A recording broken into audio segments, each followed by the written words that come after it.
The California sun beats down on perfectly manicured parade grounds. Rows of white folding chairs face a raised platform draped in Marine Corps colors.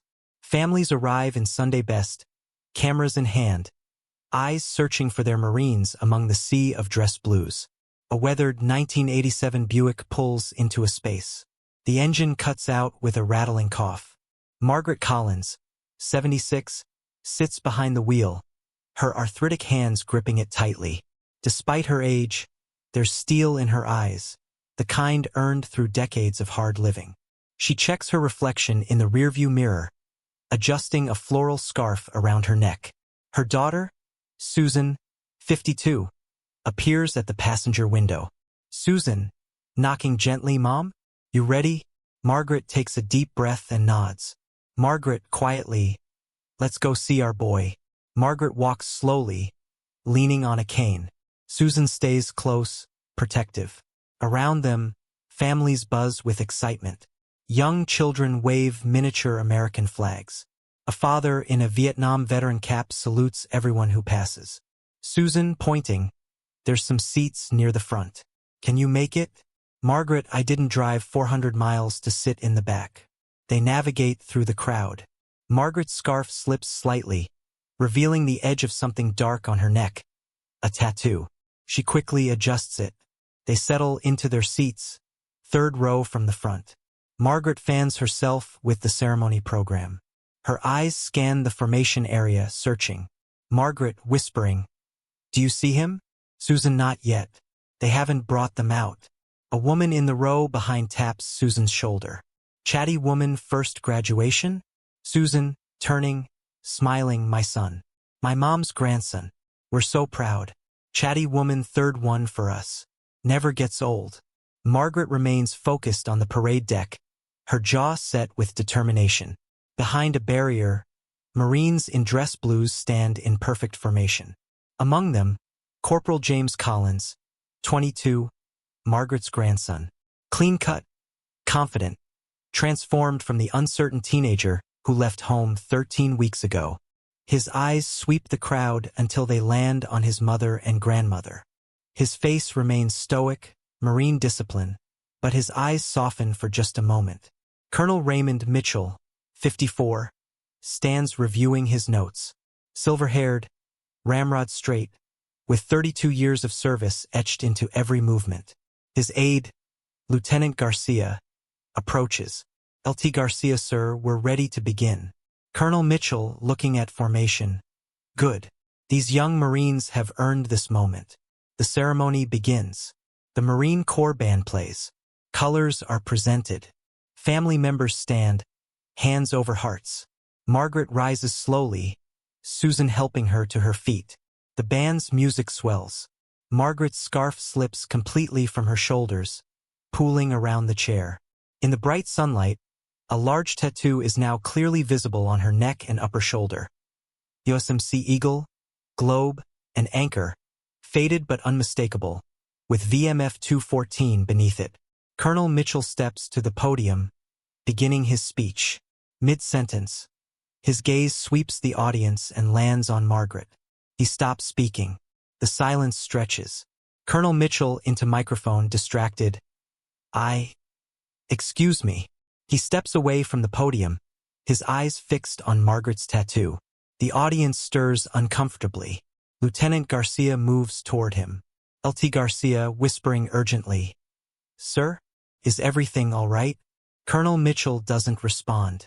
He descends the platform steps, walking directly toward Margaret. The crowd parts. Susan stands protectively. Susan, concerned, "Is there a problem?" Colonel Mitchell stops 3 feet from Margaret, his eyes locked on her tattoo. Margaret meets his gaze evenly, chin raised. Colonel Mitchell, voice thick, "That tattoo. VMF 214. The Black Sheep Squadron." Margaret, quietly, "It was." Colonel Mitchell, "Ma'am, I need to ask you, how did you?" A long pause. The entire parade ground has gone silent. Even the wind seems to hold its breath. Margaret, steady voice, "I earned it. Iwo Jima, Okinawa, 1944 to 1945. Murmurs ripple through the crowd. Susan's eyes widen. She had never known. Colonel Mitchell, almost whispering. You served as a Marine in World War II? Margaret shaking her head. Not officially. Women couldn't serve in combat roles then. But I was there.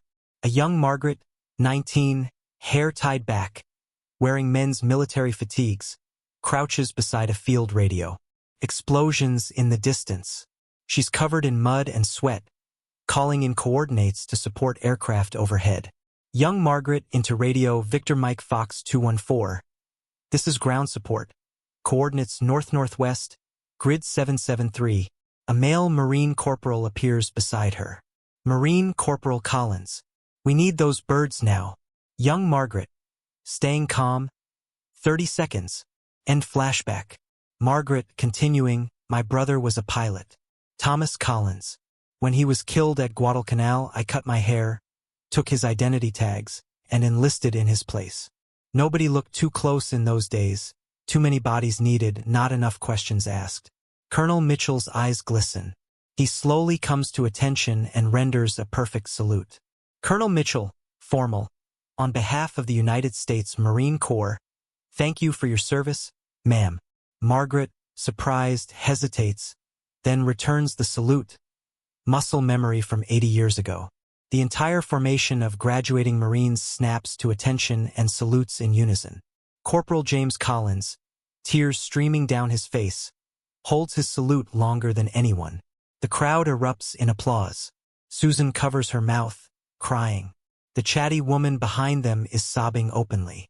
Colonel Mitchell, to Margaret, would you join me on the platform, ma'am? Margaret, shaking her head. This is their day, Colonel, not mine. Colonel Mitchell, with respect, ma'am, this is exactly your day. These young Marines are standing where they are because of Marines like you. Please. He offers his arm. After a moment, Margaret takes it. Together, they walk toward the platform. The applause continues, building. Colonel Mitchell helps Margaret up the steps. He returns to the microphone, Margaret standing beside him. Colonel Mitchell, into microphone, ladies and gentlemen, families, and most importantly, Marines. We have just been honored by the presence of a true ghost warrior. This woman, Margaret Collins, served in the Pacific Theater in World War II under the identity of her fallen brother.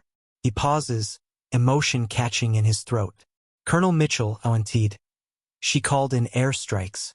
She saved lives. She bled for her brothers in arms. And she did it all while women weren't permitted to serve in combat. She didn't wait for permission. She didn't wait for the rules to change. She saw what needed to be done, and she did it. The crowd is absolutely silent, hanging on every word. Colonel Mitchell, ONT'd. Turning to Margaret, ma'am, you have shown us what it truly means to be a Marine. Not the uniform, not the recognition, but the willingness to serve something greater than yourself, Colonel Mitchell, no matter the cost. He gestures Marines, to the formation. This woman is the embodiment of our core values. Honor, courage, commitment. Today, we graduate a new generation of Marines. But we are also reminded of the debt we owe to those who came before, even those whose service was never recorded, never recognized, never acknowledged. He turns back to Margaret. Colonel Mitchell, ONT'd. Would you be willing to share a few words with these young Marines? Margaret looks uncertain. Her hands tremble. She steps toward the microphone. Margaret, voice soft but steady. I'm not good at speeches. Never was. A few gentle laughs from the crowd. Margaret, ONT'd. When I put on my brother's uniform, I wasn't thinking about making history. I wasn't thinking about breaking barriers. I was thinking about Tommy. My big brother who taught me to throw a baseball, who protected me from bullies, who wrote me letters about honor and duty and brotherhood.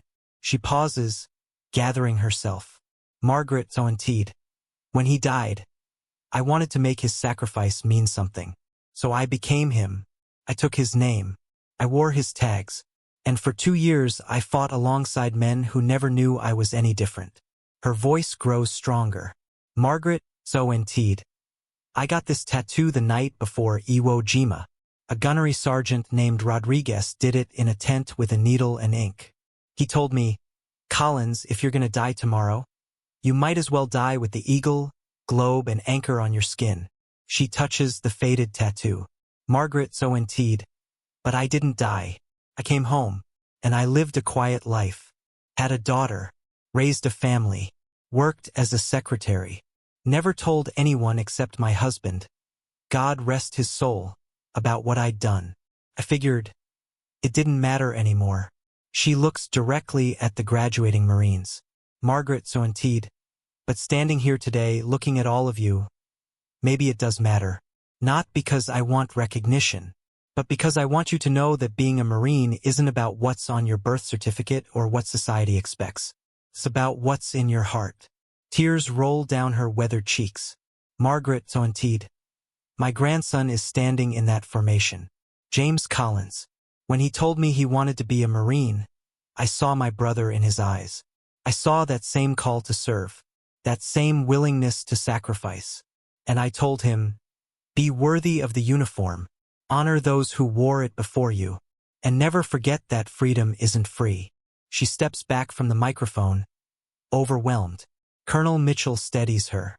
Colonel Mitchell, into microphone. Marines, 3 cheers for Margaret Collins. Entire formation, in unison. Aura, aura, aura. The sound is deafening. Corporal James Collins breaks formation, a violation of protocol, and runs toward the platform. His drill instructor starts to move, but Colonel Mitchell waves him off. James bounds up the stairs and embraces his grandmother. She's so small in his arms. Both are crying. James, whispering, Grandma, why didn't you ever tell me? Margaret, through tears. Some things you carry alone, sweetheart. But I'm proud. So proud of you. James, I'm proud of you. They pull apart. James comes to attention and salutes her. She returns it, crisp and perfect. The formal ceremony has concluded. Families mingle with their Marines. Margaret sits in a chair, exhausted but radiant, surrounded by well-wishers. Susan stands nearby, still processing everything. An elderly man in a wheelchair, Robert Robbie Henderson, 98, approaches with his caregiver. He wears a World War II veteran cap. He stares at Margaret intently. Robbie, voice shaking, Collins? Tommy Collins? Margaret looks up, studying his face. Recognition dawns. Margaret Robbie? Robbie Henderson? Robbie, crying. I knew Tommy Collins. We served together. I was there when he... Margaret reaches out, taking his gnarled hand. Margaret, you were with him? Robbie nodding until the end. He talked about his kid brother all the time. Said his brother was going to do big things. Make him proud. Margaret's mask finally cracks completely. 80 years of secrets, of carrying her brother's memory alone, comes pouring out. Margaret sobbing. I tried to be him. I tried to honor him. Robbie, understanding washing over him. Wait. You were... He looks at her tattoo, her face, putting it together.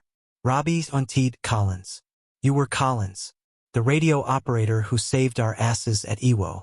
Margaret nods, unable to speak. Robbie Auntie, laughing and crying. I'll be damned. I served with you. We all did. You were one of the best damn Marines I ever knew, and I never knew you were. My God. My God. He struggles out of his wheelchair with his caregiver's help and stands at attention, rendering a salute that takes all his remaining strength. Robbie Auntie, Semper Fi, Marine. Margaret returning salute, Semper Fi. XT. Parking lot, sunset. The day is ending. Margaret walks slowly toward the old Buick, flanked by Susan and James, now in casual dress. She's exhausted but at peace. James' grandma. What happens now? Margaret, what do you mean? James, your service. Your record. You should be recognized. Officially.